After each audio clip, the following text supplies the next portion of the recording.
The editorial team of Arm Recognition, the online defense and security magazine, is in Nuremberg, Germany to cover the Enforce TAC 2019, the international law enforcement, security and tactical solution for security and police units.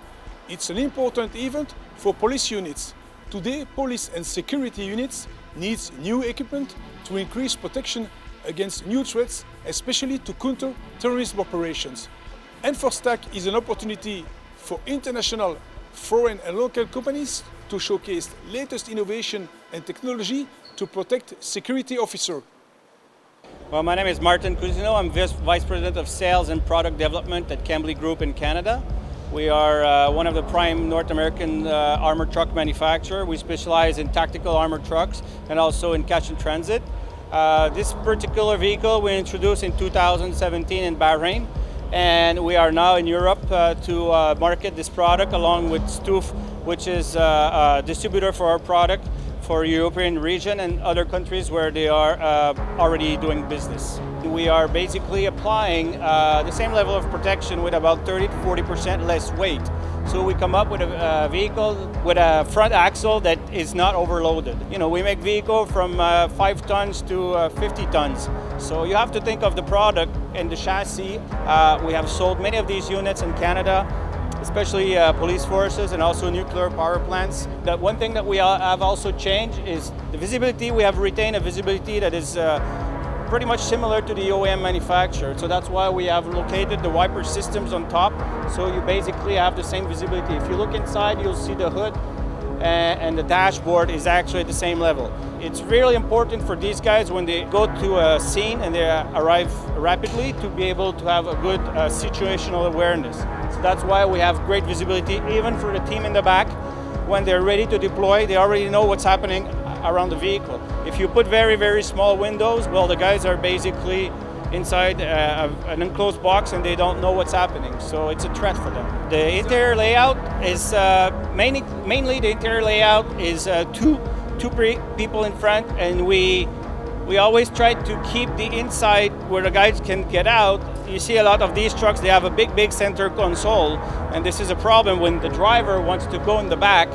He's not able to because they have put a big console. So what we have done is we eliminate the center console, we put everything above the head, so you are able to move from the driver's position to the rear, which is a premiere in this type of industry. This is a 4-door system, so you can see that these doors are basically very easy to open and close, just like an automotive. So just with one finger operation. These side doors here that open a full 90 degrees is to help for when the people are getting ready to get out of the truck, or they want to bring in someone that has been injured. The gun ports, again, we have an improvement on the gun port. They are easy to open. They stop at 100-degree operation, and when it's a no-brainer, when you bring them back, they close exactly where they are supposed to close. You can see inside the vehicle, it's a wide open, so it's easy for people to extract. We have this is the one single rear door version. We also have double rear door, and you can see how wide the door is.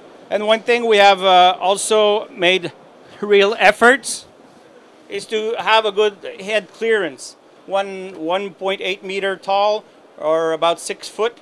So inside the truck, I still have clearance to my head. This vehicle is certified B7 and optional B6. B7 is 752 times 51 AP. This is the B7, and we also have protection for 50 cal. This one, on the test track, we attain 155 kilometers per hour, and the braking abilities are just spectacular. I'm together here with Stoof. I'm in charge for this reconnaissance unit you can see on top of the roof of this vehicle. The main idea behind this is for police forces which are deployed in difficult areas, which are using armored cars like the Stoof vehicle, and having the challenge and the task to do reconnaissance. As an example, a very important person is having a meeting with someone, and in advance they will have to clear and reconnaissance the area where they go. For that, they are interested in having a very low signature and a very low appearance. So what we have applied here are fully mobile military products which can be transported inside the car as long as you are on your journey. And once you are at the place where you need to do the reconnaissance, you can build up everything within shortest time, which means here 25 minutes. Once the system is set up, it consists of two components from Thales, which is a radar to detect moving objects, and then you have a multi-zoom thermal camera. Whenever you need that, you have to go into the details. The radar is built up to recognize moving objects up to 12 kilometers, and once an object becomes suspicious, you start with the visual identification of the object and go there by the camera. It's a brand new product, which is appearing here the first time on a vehicle. It has been built specifically for military applications. You can swap easily different payloads on this mast, and it's fully automatic. It means it will detect the payload, it will detect movement, and then it will operate and respond accordingly in order to release the operator from many small tasks.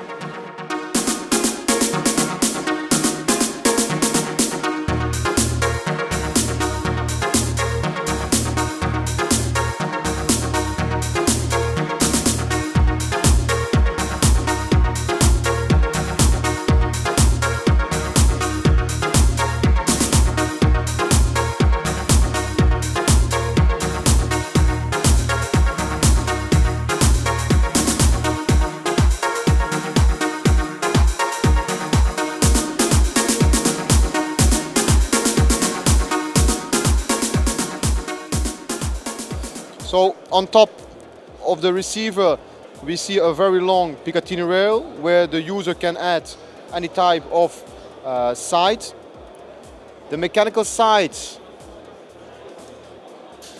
if we flip them up, they are high enough to respect the co-witnessing.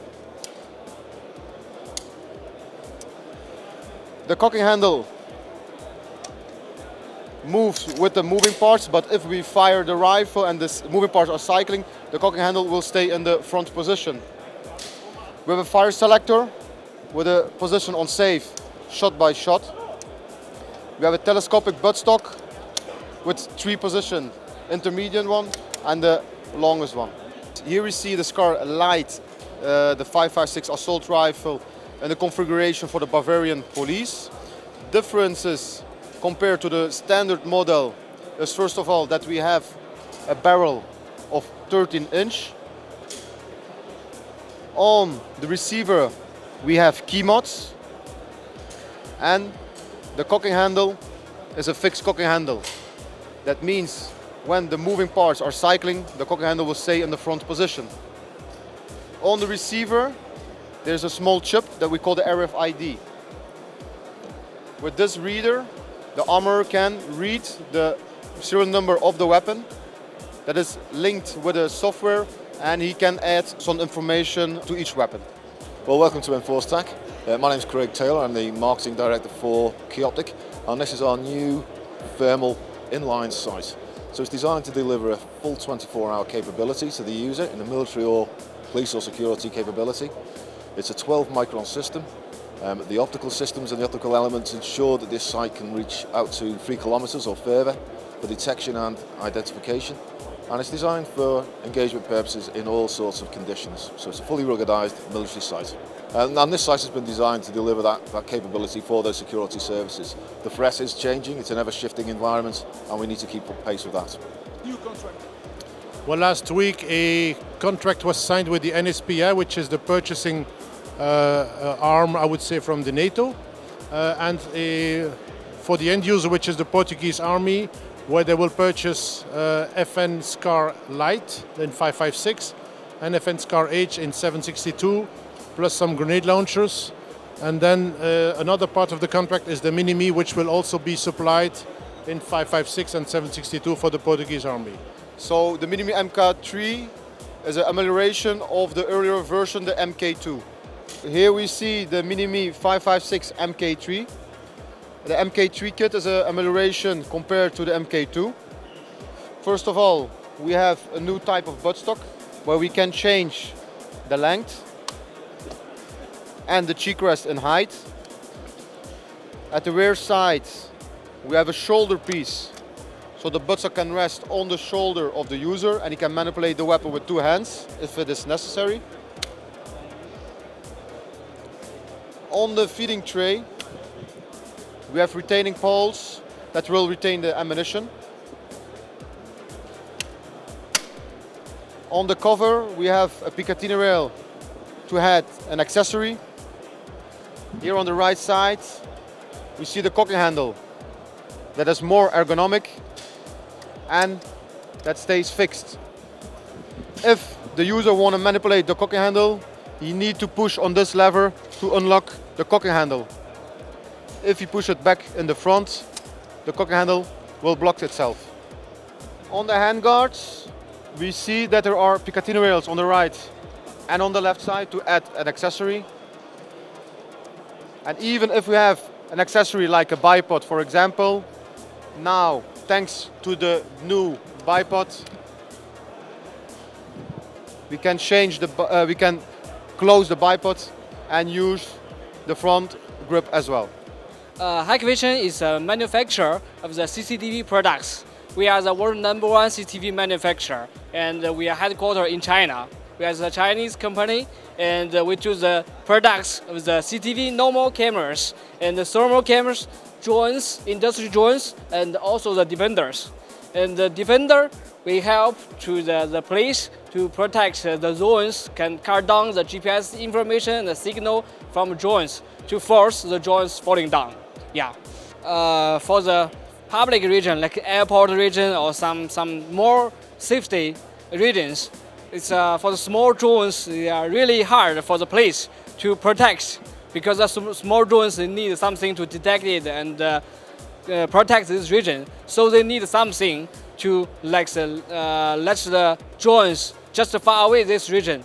Or if some drones, some small objects fly to the region, they need something to force the objects down and protect these regions. Normally in the market, there are limited solutions for that way. So that's why we use the device to help them protect the small. If it's a big device, they can use some radar detection, but use some small drones is really hard to detection and push away that objects.